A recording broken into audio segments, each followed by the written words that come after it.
Okay, where does one start today? I have so many things. I might have to make 2 videos. So I'll start with Turnbull. Now, we have 2 parties over here, Liberal and Labor. Labor's in with Rudd. And Turnbull is the opposition leader. He was. Now, Rudd wants to put this emissions bill through, which is going to end up costing us, every average day Australian, 60% more in our electricity, food, everything goes up. Once they get this bill through over this farcical fucking global warming, which is a farce, it has been proven, it's all over the internet, they got into those emails, it's just a farce. And so, but they're still trying to push this emissions bill through. I think it's great that they're trying to cut down the pollution in the world, but they're doing it on a lie, a fucking lie, to make these rich people richer, more powerful. And the thing about this emissions bill is they charge me and you and everyone else and the big people, that the big companies that are spewing out all this pollution are the ones that don't get any tax. Any tax for it. They are allowed to keep doing it. Work it out. Use your brain. You know, this is one of those things. Use your fucking brain. So Turnbull was trying to push this emissions tax through. Now, he is the opposition leader. The opposition never goes along with the current who's in power at the moment. So he's fighting tooth and nail. The rest of his party are quitting on him. They're falling off left, right and centre because they will not back him. And yet he is still trying to push this through. Now, why? Ask yourself, why? Why would he be doing this? What's he been paid off? He has been either bribed, paid off, or promised something. There's no way he would be pushing this through while all his party are saying, no, there's something wrong here. Because obviously if you own a business or whatever and you're the leader and everybody's going, nah, something's wrong, you stand back and you listen to them. You just don't go, yeah, no, we're doing it anyway. So Turnbull, crooked as they come. I want to know what's behind that. That's, very, very odd.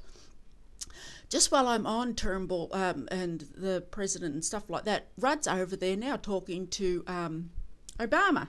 And he said, had Rudd on the news last night, and he said he's trying to get Obama out here, and he knows that every Australian's going to be welcoming Obama with open arms and are going to be so pleased for him and his family to come here. No, you're wrong, Rudd. Not everybody is. I don't want that asshole in this country. Do you hear me? I don't want him here. He's nothing but a puppeteer.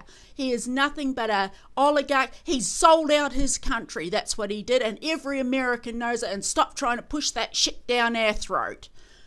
So that's one thing I really wanted to get out. Why was Turnbull, so that he's out now, I think someone else is in, I can't, Costello, I think. Why was he so desperate to push this through? And that Gillian Gillard, another one, can't stand her. I can't stand her. She is Rudd's stand-in when he goes. So she's also saying, oh, this is the best for the country. And they're quoting people like Murdoch and Thatcher. 2 people that you would never quote. Murdoch is the lowest form of scum on this earth. And here they are saying, oh, yeah, no, he thinks it's a good thing. Oh, yeah, like we're going to listen to him. I used to hear in the old days all the time about the, I often used to hear old people say they wouldn't put their money in the bank because they don't trust the banks. And, we'd all laugh at them and that. How true has that turned out to be? The banks are just screwing us over here in Australia. Australians are being fucking screwed over so badly. They just raised the interest rates again. So all these people that bought houses and that back 5 years ago when everything was so good, 3 years ago, are now going to be caught with their pants down. And this is the thing, they're putting everything up. First, Australia is such a resourceful country. We have so many things. We have lush land, we're not overpopulated, we have ore and minerals, and we have everything to be such a wealthy, self-sustaining country. And we followed America's rule, going and getting everything cheap from overseas. But the thing about Australia is nothing's cheap here. Everything is so expensive. Clothes, like, for instance, this top. I bought this this in America, I think it was $6. You would pay $30 for this here. You know, everything here is so expensive. So that's that. How much time? I got 5 minutes. Okay. So the other thing I wanted to touch on was the Aboriginals. So they call I think some of them call them Kuris. I'm not sure. If you're an Aboriginal, you're watching this, please let me know what the politically correct term is, because I'm not sure, and I'm in the middle of this, so I'm not going to look it up. But what they are doing up in the Northern Territory is these people that are on benefits or a pension or whatever, they give them a card. Now these cards they can use on their rent and food, but the catch to this card is that they cannot go outside their area, and these cards can only be used on food in certain places like Coles, Woolworths, so the big corporations win again. They aren't allowed to go down the road to the local mall and buy their fruit and vegetables. They've got to buy them in these big fucking greedy fucking places that load their food up with all sorts of garbage that with the cancer causing garbage. There's no more, you know, oh, just snip down to the local store and buy whatever's on special. They can't do that. And the other thing is, they cannot use these cards outside their area. So if they decide to go to New South Wales to visit their family or whatever, a funeral, whatever, they can't do it.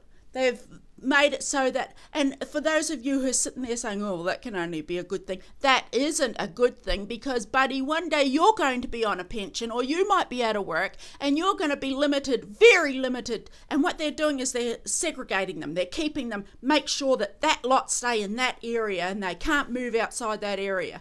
It is, this is just so wrong on so many levels, because this to me is what, like this, I use this analogy. The Aboriginals, this was their country, right? This is like they own a house. One Aboriginal owns a house. So me and my mates come in and say, oh, sorry, we're taking it over. There's more of us. We're taking it over. Now we're going to put you in that room of the house. Don't you dare leave that room. And I'm going to set up a business in that room, and you only buy from that business. You can't buy anywhere else. And that's exactly what they've done to the Aboriginals. They've taken everything off them, stripped everything off them, pushing them around. This is a 7-minute one. I still have like 3 or 4 other things I want to touch on, so I want to get on to the next thing. I hope I haven't been too over the top on this. It just, you know, these things get to me. I wanted to know why Turnbull was so adamant at getting this through. Well, we all know, you know, what was in it for him. There's got to be there's something in it for him, because you don't just disregard all your party and say, I'm putting it through anyway. You just don't do that. There's got to be something wrong. And they put time aside in the parliament to talk about this, right? So what they did is they talked about bullshit all day, and they left it to the end of the day. And if you ever heard our parliament over here, they're like little kids. Oh, you said this and you said that, and fucking grow up.